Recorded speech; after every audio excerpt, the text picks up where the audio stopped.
बेहद खास होगा। वो शहर का सच है जिस शहर का प्रतिनिधित्व देश के प्रधानमंत्री नरेंद्र मोदी जी किया करते हैं। उनके संसदीय क्षेत्र वाराणसी में एक महिला यानी नाबालिग बेटी दर दर न्याय के लिए भटक रही है। हालांकि उसका पिता फौजी है, फौजी होने के नाते प्रधानमंत्री के संसदीय क्षेत्र में वो अगला रहता है और वो अपनी बेटी को लेकर दर दर न्याय के लिए भटक रहा।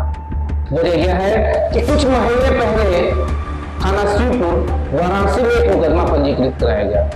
तो मुकदमा कराने का वजह यह था कि जो नाबालिग बेटी थी उसके रिश्तेदार अपने किसी दुश्मन के ऊपर पासपोर्ट और 376 तमाम अन्य आरोपों में एक मुकदमा पंजीकृत फर्जी तरीके से कराना चाहते थे। तो बेटी की मना करने के बाद ये लोग क्या किए कि उसके घर में घुस के रात में बेटी को उसके परिवार वाले को मारते पीटते, उसके बाद वहां से चले जाते हैं। फिर बेटी जब थाना शिवपुर पहुंचती है तो वहां एक मुकदमा पंजीकृत कराती है, जिसमें मुकदमा पंजीकृत होता है और लगभग आधा दर्जन के लगभग लोगों के खिलाफ मुकदमा पंजीकृत होता है, जिसमें पीड़िता नाबालिग पीड़िता अपनी मां को भी आरोपी बनाती है क्योंकि उस रिश्तेदार से उसकी मां भी मिली होती है। तो ये एक फौजी की जो बेटी है मुकदमा पंजीकृत करा के देती है, लेकिन पुलिसिया कार्रवाई न होने के कारण उसे उस विवेचना पे विश्वास नहीं होता है, पुलिस की जांच पे विश्वास नहीं होता है। और अधिकारियों के यहाँ और न्यायालय में तमाम जगह पे वो जो है कि न्याय के लिए गुहार लगाती है कि ताकि इस मामले की इस प्रकरण की जांच सही तरीके से हो सके। तो हालांकि अधिकारी सुन तो लेते हैं, नाबालिग पीड़िता को न्याय दिलाने के लिए विवेचना ट्रांसफर कर देते हैं सीधे थाना सारनाथ वाराणसी। थाना सारनाथ वाराणसी में जब मुकदमा पंजीकृत किया जाता, मुकदमा पंजीकृत के बारे में जब विवेचना की जाती है तो आईपीसी की धारा 458 की बढ़ोतरी होती है, जिसमें 14 वर्ष तक की सजा है, जिसमें 14 वर्ष तक की सजा का प्रावधान है।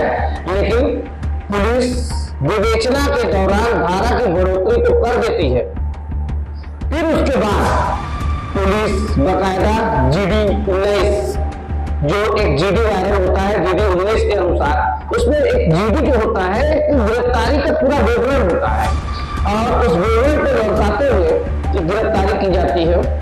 जब पुलिस आरोपी बाबा संजय सिंह के घर दबिश देती है अपनी टीम के साथ और उसे गिरफ्तार करके थाने ले आती है।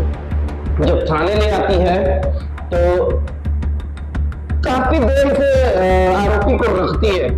अब ये होता है कि इसे न्यायालय भेजा जाए या क्या लीपापोती होता है या उस प्रकरण के जांच में या क्या होता है कि ये बाबा संजय सिंह का इतना प्रभाव होता है कि पुलिस थाना सारनाथ से ही निजी मुचलका पे छोड़ देती है। हालांकि सीआरपीसी की धारा में कुछ ऐसा प्रावधान है कि अगर थाना प्रभारी चाहे तो तमाम ऐसे गंभीर मामले में संदेह दिखाकर जो आरोपी है उसकी बीमारी दिखाकर या किसी भी चीज का हवाला देकर उसे निजी मुचलका पे छोड़ देती है। हालांकि वो कच्ची जमानत होती है। कानून के जानकार ये बताते हैं कि अगर थाने पे कोई आरोपी बंद हो जाए, गंभीर धाराओं में उसकी गिरफ्तारी हो जाए और आरोपी को अगर छोड़ना हो तो उसका वजह गंभीर बीमारी हो या कुछ ऐसी बीमारी हो जिससे उसकी मौत हो सकती है, चाहे घटना हो सकता है उसके साथ बड़ा, तो अपने आप को बचने के लिए सीआरपीसी की धारा के एक प्रावधान एक बनाया गया है कि उसे तमाम तरीके का कष्ट बीमारी दिखाकर उसे रिहा कर दिया जाएगा निजी मुचलका। लेकिन वो कच्ची जमानत होती है। कानून के जानकार ये बताते हैं कि पक्की जमानत के लिए उन्हें न्यायालय में फिर आना ही पड़ेगा।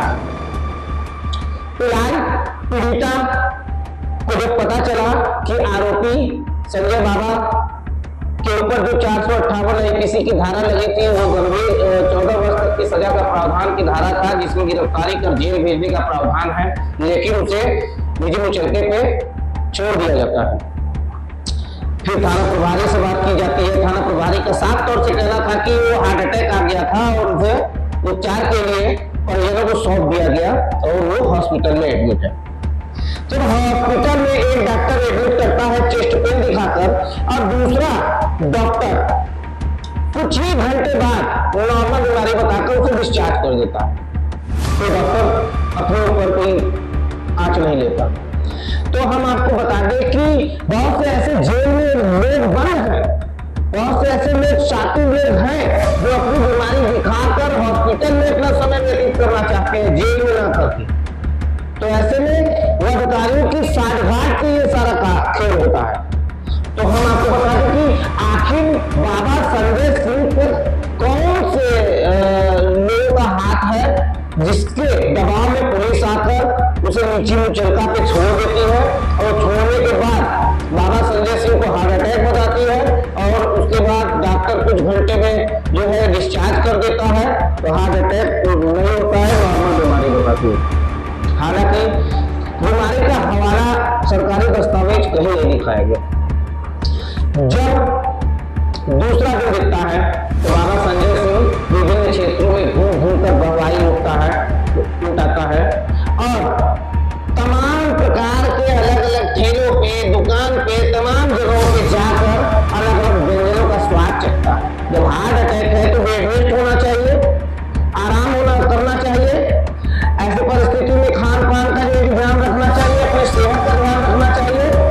लेकिन शहर भर में घूमकर व्यंजनों का स्वाद चखना, पीड़िता के ऊपर, उसके पिता के ऊपर दबाव बनाना समझौते का, उसकी मां को लेकर घूमना, अपने साथ साथ और भी अन्य आरोपी को साथ में लेकर घूमना, तमाम तरीके की चर्चाएं शहर में होने लगती है और बाकायदा उसका वीडियो के साथ प्रमाण भी आता है। तो ऐसे में फौजी अपनी पीड़िता नाबालिग बेटी को लेकर फिर न्यायालय की तरफ रुख करता है और न्याय की गुहार लगाता है। तब उसके बाद माननीय न्यायालय के द्वारा एक आदेश जारी होता है। थाना सारनाथ थाना अध्यक्ष विवेक त्रिपाठी को यह हिदायत दी जाती है, आदेश में यह लिखा है साफ तौर से कि इस प्रकरण को स्वीकार कर लिया गया है। हालांकि इस प्रकरण की जांच किसी और विवेचक को देकर उससे विवेचना कराई जाए। बकायदा न्यायालय तो अपना जो है जांच का जो है कि आदेश करके उसे सौंपी। अब देखने वाली बात यह है कि कानून के जानकार ये भी बताते हैं कि विवेचना दौरान अगर पुलिस पहले अगर छोड़ चुकी है निजी मुचलका पे सीआरपीसी की जो है कि धारा दिखाकर, और अब उसे जो है कि विवेचना के दौरान जो नया विवेचक विवेचना कर रहा है उसे विवेचना के दौरान गिरफ्तार भी कर सकता है। ऐसा कोई बंदिश नहीं है कि उसे गिरफ्तार नहीं कर सकता। थाने से अगर जमानत दे दिया हो तो गिरफ्तार नहीं कर सकता। लेकिन 25-25 हजार के निजी मुचलका पे जो छोड़ा गया है, अब विवेचना के दौरान जब विवेचक को ये समझ में आ जाएगा कि इन्हें गिरफ्तार करना चाहिए या किसी का दबाव आ जाए या किसी का कोई प्रभावशाली व्यक्ति का जो है कि तमाम तरीके के लोग दबाव आ जाए या किसी भी लोग लाभ के कारण, तो ऐसे भी परिस्थिति में उन्हें बचाया जा सकता है जब इतने समय से बचाया जा रहा है। तो आखिर एक नारी शक्ति, बेटी बचाओ बेटी पढ़ाओ का नारा जो देश के प्रधानमंत्री नरेंद्र मोदी जी दिया करते हैं, उन्हीं के संसदीय क्षेत्र वाराणसी में इस तरीके का हाल है। एक सीमा का रक्षा करने वाला, अपने देश का रक्षा करने वाला एक फौजी अपने बेटी को लेकर हर जगह न्याय के लिए दर दर भटक रहा है। ना तो बेटी को न्याय मिल पाया है अब तक, ना तो उस फौजी को न्याय मिल पाया है। देखने वाली बात यह है कि वाराणसी प्रशासन इस मामले में अब की जो न्यायालय ने, अब की माननीय न्यायालय ने जो आदेश दिया है उस प्रकरण में किस तरीके का थाना सारनाथ की पुलिस जांच करती है और इसमें क्या रंग लाती है। देखते रहिए मुद्दा।